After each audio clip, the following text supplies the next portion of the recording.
name is Rolinda Stevenson. I'm Chanita. My name is Sally. We're from the Evanston Public Public Library. Library. Thanks for coming by today. Have you been to the lake lately? Oh, I love going to the lake. We're going to start out with a song about all the wonderful things at the lake. The waves at the lake go up and down, up and down, up and down. The waves at the lake go up and down all through the day. The seagulls at the lake go flap, flap, flap, flap, flap, flap, flap, flap, flap. The seagulls at the lake go flap, flap, flap all through the day. The fish in the lake go swish, swish, swish, swish, swish, swish, swish, swish, swish. The fish in the lake go swish, swish, swish all through the day. The crayfish at the lake go scoot, scoot, scoot, scoot, scoot, scoot, scoot, scoot, scoot. The crayfish at the lake go scoot, scoot, scoot all through the day. The bees on the lake go surf, surf, surf, surf, surf, surf, surf, surf, surf. The bees on the lake go surf, surf, surf all through the day. What? Bees surfing? That might seem like a silly part of the song, but guess what, you guys? Bees actually can surf in a way. Sometimes a poor little bee might accidentally get trapped in a puddle of water, and once their poor little wings get wet, they can't fly anymore. So scientists have figured out that the way that bees escape that water is by flapping their wings up and down super fast, and that creates ripples in the water, which creates waves, which helps them surf all the way to the edge of the puddle and escape. Isn't that amazing? Bees are incredible animals. They're these teeny animals with these teeny tiny little brains, but they're packed with amazing superpowers. Did you know that bees can do math? It's true. Did you know that bees can remember things? That's true too. Did you know that they work together to get food and make their own food so that they can survive through the harsh, cold winters? Oh my gosh, that's so amazing. There is, though, this one little thing about them.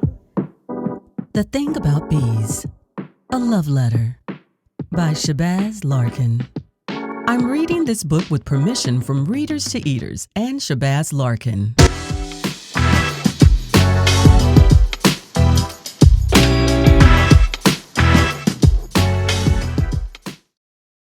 Here's the thing about bees.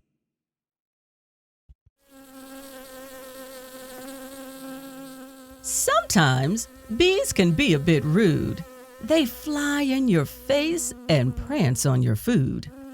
They buzz in the bushes and buzz in your ear.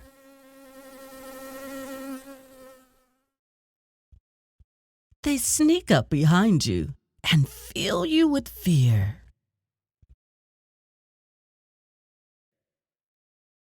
And worst of all, they do this thing called sting.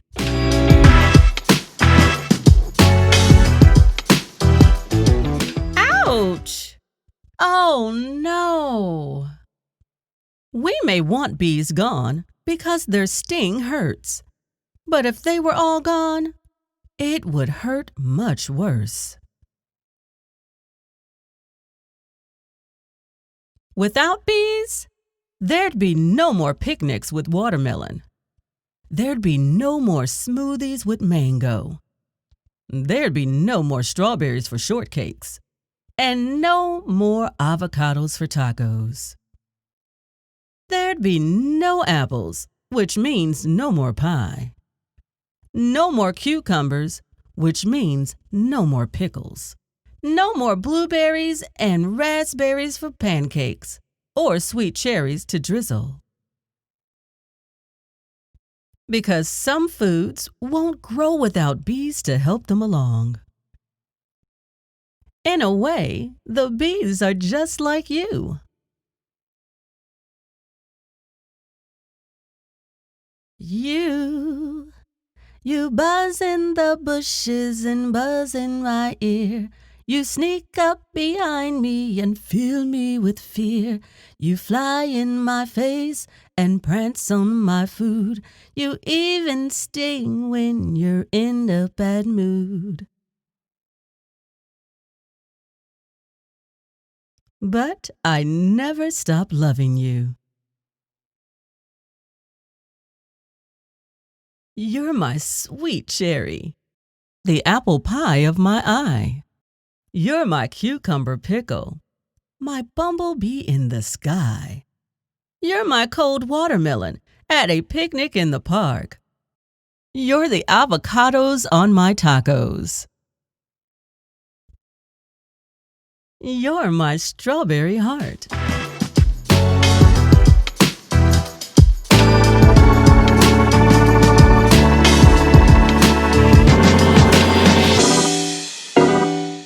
Without those little buzzers, the world wouldn't know what to do. That's the thing about bees. We need them just as much as we need you. When a bee and a flower love each other very much, a fruit is born. The flower makes a sticky yellow dust called pollen. Pollen. Strawberry flower. As the bee drinks the flower's nectar, she gets pollen all over her hairy body. The bee moves pollen from one flower to another.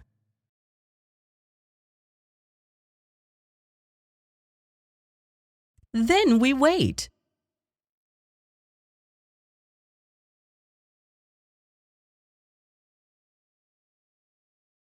And wait. And presto! The flower turns into a fruit you can eat. Strawberries. This process is called pollination. We'd be hungry without the bees. They help vegetables and nuts grow too. Thank you, bees. But seriously, we need to love the pollinators. Do all you can to save the bees, please. If you are still afraid of bees, you can wear a beekeeper's suit because we are all beekeepers.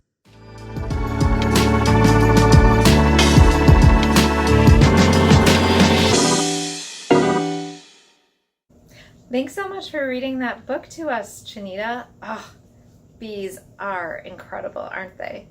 It is hard to be a bee, though. They have to search far and wide to get that nectar and pollen. Hey, let's pretend to be a bee and see what it might be like to try and get past all the dangerous things in their way as they go and try to find food. Ready? Here we are at the beehive. All right, little bees, stand up and start flying with me. Here we go. Oh no, watch out for that spider web. Ooh, here's a flower. Rabbit. Watch out for that frog, we gotta go. Splash. Oh no, I fell into the water. We've gotta surf to the edge of the pond to get out. Come on and surf with me. Phew, we made it. All right, here we are at a big clump of trees. Let's go fast through this clump of trees so we don't hit any. Ah, finally, sweet, succulent nectar. I'm gonna get some from every flower before I head back.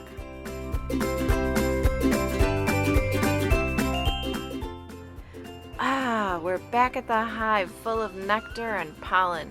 But we've got to make sure we tell everyone where they can find this delicious meal. One way bees talk to each other is by moving their bodies in a special pattern, kind of like a dance. That tells the other bees how to find the food. Let's do the waggle dance to show everyone where to go. First, we'll go up in this squiggly pattern, then around to the right, then back up this wiggly squiggly pattern up here, and then around to the left. We'll keep doing it over and over so they know that it's an awesome place to get food. Phew, that sure was a lot of work. Those bees do work really hard. I think we should have a snack. Let's meet our friend Ro at the strawberry farm. Come on, let's fly over. Here we are at the strawberry farm. Are you finding some good ones, Sky? Oh, hey, Ro, how are you? Well, hello. Strawberries. They are so beautiful. And delicious. I have a question. I'm made out of whatever I eat. So I must be partly made out of strawberries, right? Yes, you are. Then what are the strawberries made out of? What do you think they're made of? Wait, could they be made out of dirt since they grow in the dirt? I assume if plants were made out of dirt, then we'd run out of dirt. And it looks like there's plenty of dirt to go around. I'm glad you're thinking so hard. Believe it or not, all plants, whether you're talking strawberries or dandelions or great big oak trees, are made out of a few simple ingredients. They are mostly made out of air and water. Air? Air might seem like it's nothing, but it's actually something. Huh. Well, I guess it does take up space, like when you blow up a balloon. Tell us more, Ro. Air is made of different invisible parts. Plants use the energy that they get from sunlight, plus air, water, and just a few nutrients from the soil to make their own sugar. Then they use the sugar to make all the plant parts, the stem, the leaves, the flowers, the bark, everything. That's some serious magic. Yes, it is. So, if the strawberries are made out of air, and I eat them, does that mean I'm made out of air too? Ooh, you are full of big thoughts today. How can us, people, be made of the same things that plants and strawberries are made of? We seem a bit different. Let's see. Let's say we want to make something with all of these strawberries. You know how you can use the same ingredients, but different recipes to make different foods? We can make strawberry cake, or strawberry ice cream, or strawberry milkshakes. All those delicious desserts are made out of the same things, but they all taste different. Because they all have their own recipes. Yes, that's right. Each living thing has instructions in it. Kind of like a how-to book. Or a recipe? It's called DNA. The DNA tells the strawberry how to grow all the strawberry parts. All living things, plants, animals have DNA. Do you want to see some DNA? It's easy to get DNA out of strawberries. First, as usual, you just cut off the stems. Then you mash up the strawberries and add some soap to break open the little tiny cells where the DNA is. Then we add some salt to help the DNA unwind. Then we'll use a filter just to get the liquid parts of the strawberry. The DNA is in there, but we can't see it because it's all mixed together with the strawberry parts. DNA doesn't like alcohol though, so if we add it, it should come out and we can see it. Ready? See the whitish milky stuff in there? That's the DNA. Look, here we go. This is it. This is the DNA. This is what tells the strawberry how to be a strawberry. Wow, there it is. It doesn't look like much, does it? But it's pretty amazing. You know what? You have DNA too. And your DNA is unique. No one else has the same exact DNA as you. Of course, your DNA is just a part of who you are. You get to choose your favorite color, your friends, what you like, and what you like to do. But one thing is true. You're the only one just like you. Let's listen to Ro read us a story. I'd like to share a special reading with you at this time. The title of the book is You matter. And it is written by Christian Robinson. I'm reading this book with permission from Simon & Schuster. For anyone who isn't sure if they matter, you do. The small stuff too small to see, those who swim with the tide and those who don't. The first to go and the last. You matter. When everyone thinks you're a pest, when something is just out of reach, when everyone is too busy to help, you matter. If you fall down, if you have to start all over again, even if you are really gassy, you matter. Sometimes home is far away. Sometimes someone you love says goodbye. Sometimes you feel lost and alone. But you matter.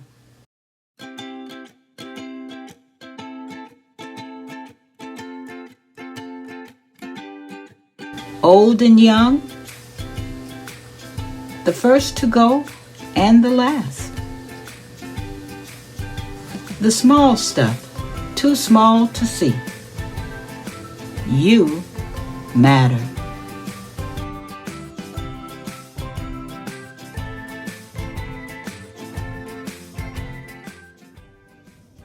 Thanks for reading that book to us, Ro. It's so true. You do matter. At the end of his book, The Thing About Bees, Shabazz writes a letter to us. And in that letter, he says, I learned that every living creature has a special part to play in the world, and that includes you.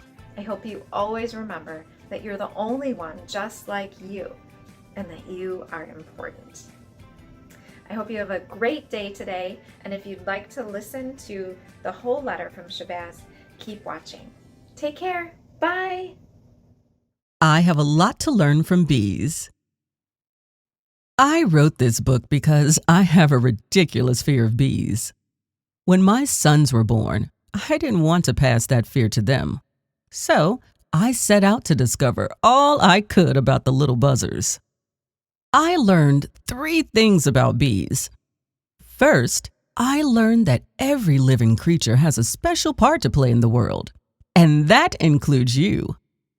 Second, when I learn more about a scary thing, the thing feels less scary to me. Third, I researched which bees and wasps are kind and which ones are kind of mean. I made a guide to help you see the difference too. It's brave to try to understand the things that scare us. Now, go be brave. Love, Shabazz.